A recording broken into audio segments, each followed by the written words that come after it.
We're now taking you to Bangkok and yet another community project where some amazing people have rolled up their sleeves to help a community which has been ravaged by COVID-19. And boy, do they really need some help right now. Friso Poldavat, the owner of Dinner in the Sky, joined forces with longtime friend Greg Lang from Sunrise Tacos in the early days of COVID in Bangkok to help the Klong Toey high-density housing community. Now, this was a year before the problem of what's now called the Klong Toey slum cluster, which is now one of the major outbreaks of COVID in the Thai capital. The collaboration brings together Dinner from the Sky and the Bangkok Community Help, along with heaps of equally awesome volunteers who have now been working for the past year to bring much needed help to this community. Right now, they're working 7 days a week, serving 2,000 meals a day for people in quarantine and people who have lost their income.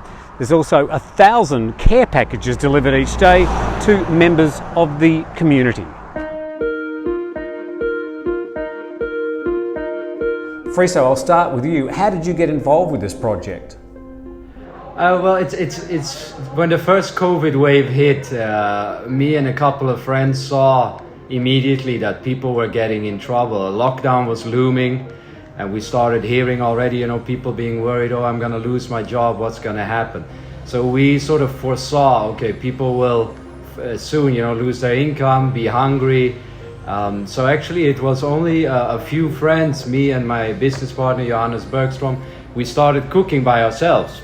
But for cooking, like 200-300 meals, we needed a kitchen. So you bring the two organisations together and you now call it the Bangkok Community Help. What are you actually helping? Well, we're helping mainly the Klong Toey slum community, which is a community based out of all kinds of small, different little communities. That's where we are helping right now 7 days a week. We're sending almost 2,000 meals there every day, distributed over the different communities. At the moment, we're also distributing over 1,000 care packages every week to people mainly that are in quarantine. The issue right now is that when someone has COVID in a family, that person might or might not go to hospital, but the other family members need to quarantine in the house for 14 days, which is very difficult because they're obviously not allowed outside. They're not allowed to work, or they can't work because they can't go. So they need direct help, they need direct food. So we're there every day, going to these houses, put food, bags like this in front of the door, knock on the door, tell them everything's gonna be all right, keep on fighting. And we keep doing that for everybody that's in quarantine right now. All right, so Greg, would you like to tell us about these care packages? What are in those bags behind you? We put a lot in there. It's a 5 kilo bag of rice, soy sauce, milk, mama noodle, 8 packs, toothpaste, toothbrush. There is soap, sure. 6 cans of fish. Yeah. We have paracetamol, multivitamins. This is toothpaste, shampoo, hand sanitizers, masks as well. Yeah. So really a kit for them, to be able to, take care of themselves and their family for, the next 4 or 5 days. So some basic food and sanitation. The actual food items you've got there are probably what we'd call the staples. You're not actually serving individual meals, you're giving them the staples so that they can then make their own meals. That's correct. We also, today we have 500 trays of eggs, so that'd be around 15,000 eggs. So there's a lot of protein in the eggs. It's like you said, staples, right? So, yeah. Sure. So, Friso, could you tell us, did you get any advice from the Thai government or the provincial organisation as to how you can help, or did you just really roll up your sleeves and come up with this project on your own? Yes, from the beginning it was really, we were on our own. We were, always trying to, get approvals from the local police, local district, which, was sometimes very hard. We were very fortunate to, at some point, meet a member of parliament, Kun Koranit and her son. And since that moment we met them, we actually had a very close collaboration with them. They are taking care of Klong Toey and Watana district, so they and their team help us a lot. We work together every day. They know exactly where we should go, where the people are in need. So this is a very fruitful collaboration we have with them right now. They know which doors are quarantined, and like this place that we're using right now, that belongs to the Member of Parliament. So it works really, really well as far as the partnership. Oh, that's great. Now, just tell us a bit about the actual high-density community area. When I think of Klong Toey, I'm thinking of Sukhumvit Road and sort of a lot of Thai inner city middle class. So this area is what, a bit closer to the Chao Phraya? Right. It's around 70 rai, or 112,000 square meters. But in that 112,000 square meters, it's around 130,000 people is what it's estimated. So it's less than 1 square meter. So you don't get the social distancing that anybody recommends. And that is where everybody's extremely worried and concerned about this area, because it's like a stick of dynamite. Sure. Once it gets into a house, it really spreads very, very fast. Here's a little exclusive video for the Thaiger. We are at Chumchon Rim Klong Park Hanong, and we are handing out 300 care bags here. We are doing it by hand. We deliver them by hand. They're used to the old way where we have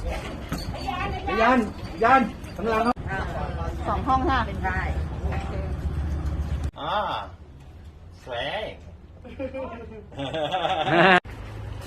And what are you doing to protect your staff, Free? So, I mean, obviously you're walking into, as Greg described, as a stick of dynamite. How are you protecting your own staff? This is always, it changes by the day, actually. I mean, we obviously, our first priority is always to keep our team, ourselves, and the people we help protected 100%. So we're always, looking, okay, where can we go, where can't we go? Luckily, working with the MP, the Member of Parliament, their team is also able to help us distribute.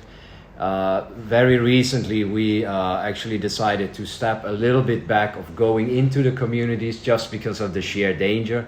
But we've been there many times, wearing full PPE, the double mask, the whole shebang. We really want to be there. We want to be on the ground. I mean, we love the communities, we love the people.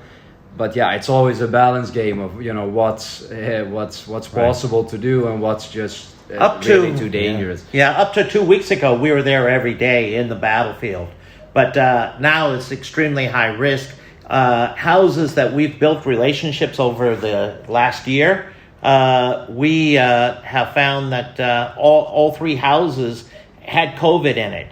And so, if it's that high of number of cases, and everybody that we seem to know is coming down with COVID, it's just extremely high risk.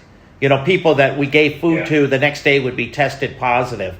And so it was time to take a step back, cook the meals, give it then to the government to hand out themselves.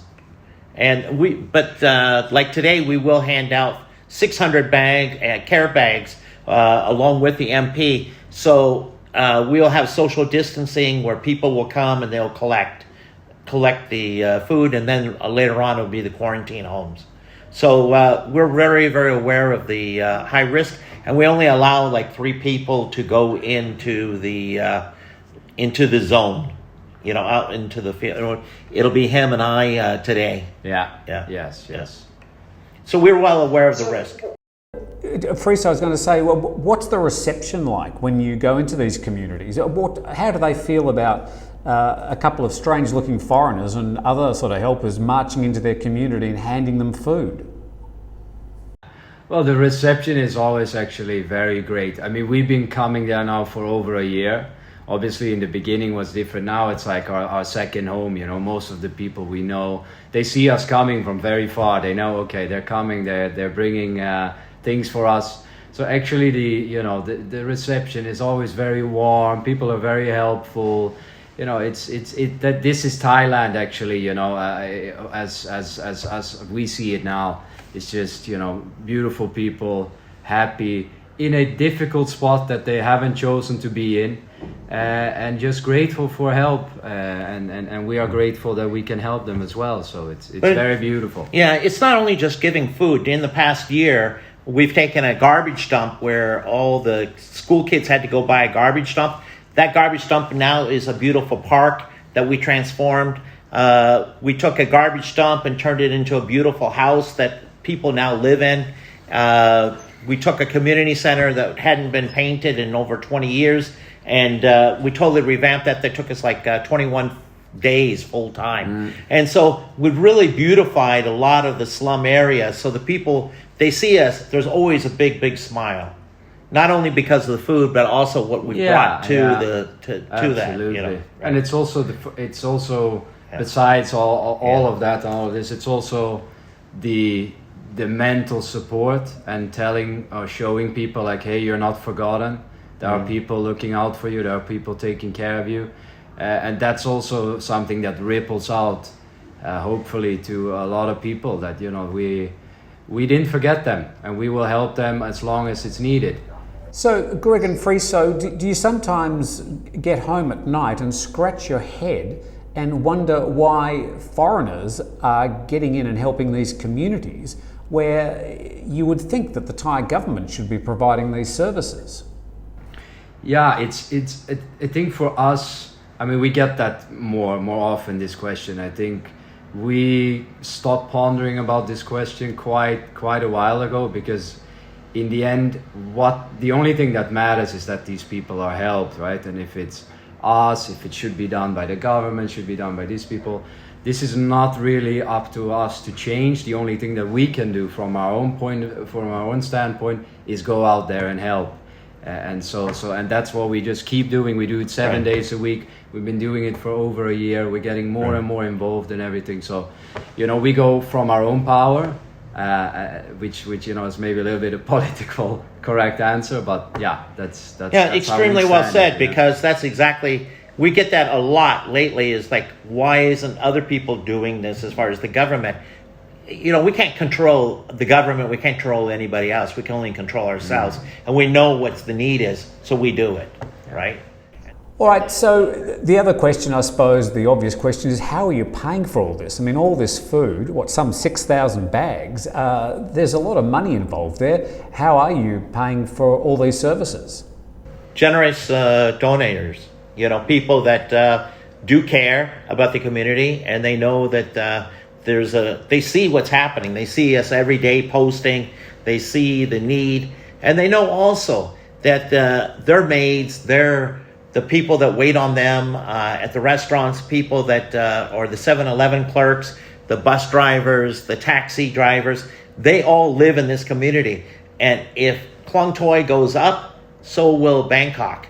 And so it is, when the people are quarantined, there's nothing to stop them leaving that door and going out to work.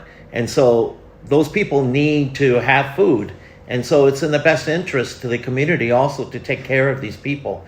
Otherwise, before you know it, all of Bangkok is an inferno.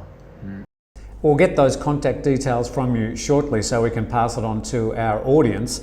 I was going to ask that at some stage this COVID situation will get under control in the Klong Toey high density housing area.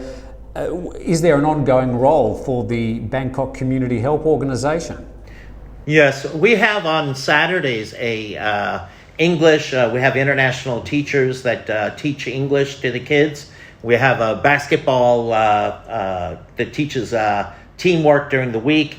And then we have ongoing painting, construction. We have a house of 21 kids where literally there is no toilet.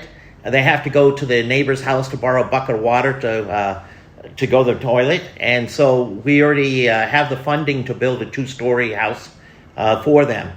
And then there's other parks and that we're constantly painting and doing other things as well. Well, like all the other people who are rolling their sleeves up at the moment, I'm in awe of your generosity, your compassion and your sincerity. I congratulate you for what you're doing. Please, can you tell us the contact details if people would like to contact you? Facebook would be Bangkok Community Help, and also Dinner from the Sky. Right, well obviously we'll put those details in the description under this video. Gentlemen, thank you for taking time out of your very busy days, and we hope at some stage you're able to get back to your previous businesses. And I'd like to say, Greg, thank you very much to Sunrise Tacos for keeping me fed over the year. I was up there in Bangkok. I used to frequent your restaurants quite often, although you didn't even know who I was. Come back, we miss you. Everybody loves Sunrise. Good luck, gentlemen. Thank you very much for your time, and we appreciate the great work you've done. Thank you very much, Tim. Thanks a lot. Bye now. Bye-bye. Be safe.